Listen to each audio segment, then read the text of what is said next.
Okay, I got a couple email questions about 4.6 problem 11. It says construct the following rational function.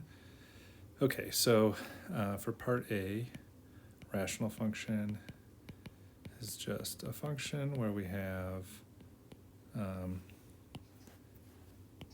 the denominator with the input variable, so g of x like this in the denominator. So there are a few clues here. We have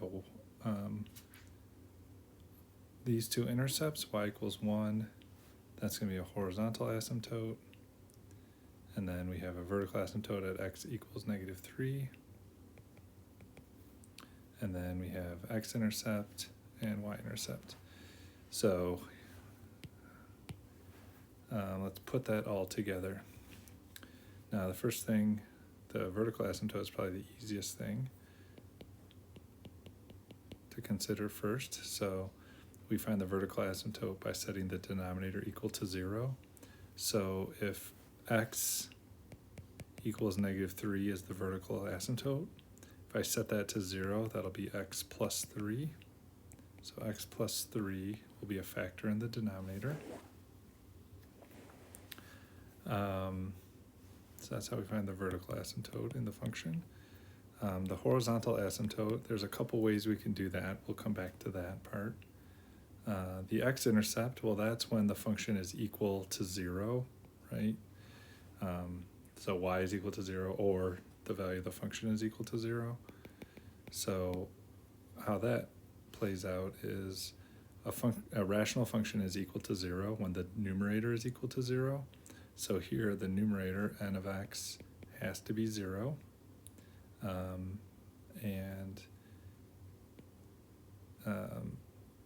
We have to have x minus 1 as its factor. So x minus 1 is equal to 1 here, so that's how we get a 1 as the x-intercept. So x minus 1 is a factor in the numerator. So these are the only factors. In other words, these are the only expressions that are going to have the x variable in them.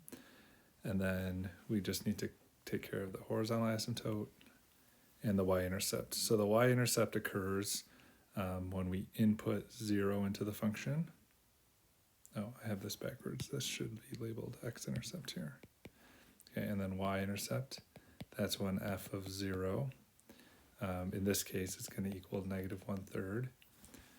So if I put in a 0 here and a 0 here, doing that, I'm going to have a -1/3. So the function, as I've already constructed it, satisfies this y-intercept. And then lastly, it says the horizontal asymptote is 1. Now, because x minus 3 over x plus 3 are the only factors, the degree of the top and the bottom are both 1. When the degree is the same in the numerator and the denominator, that's when we just look at the leading coefficient to give us, the ratio of these leading coefficients has to be equal to the horizontal asymptote. So right now I could just put a 1 and 1 over 1, and that satisfies that horizontal asymptote, y equals 1. So by putting it all together, f of x is going to be equal to x minus 1 over x plus 3. That's it. The next one is a little different just because we have some different information. So again, start with the vertical asymptotes, x equals 2, x equals 1. So in the denominator, we're going to have x minus 2 as a factor, x minus 1 as a factor. The x-intercept is 1/2. So what that means is x minus 1/2 has to be equal to 0. And that needs to go in the numerator.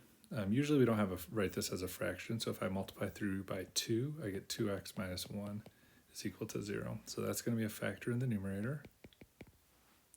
Okay. And then a horizontal asymptote of 0, well, that occurs when the degree of the numerator is less than the degree in the denominator, and that's what we have. In the numerator, we have degree 1. In the denominator, we have degree 2. So that will have a horizontal asymptote of y equals 0. And then we have a y-intercept of -1/2. So if I input 0 into this function as constructed, I'm going to have 2 times 0 minus 1 over 0 minus 2, 0 minus 1. That comes out to -1 over 2. And that is what that y-intercept is. So I believe that this will be that function.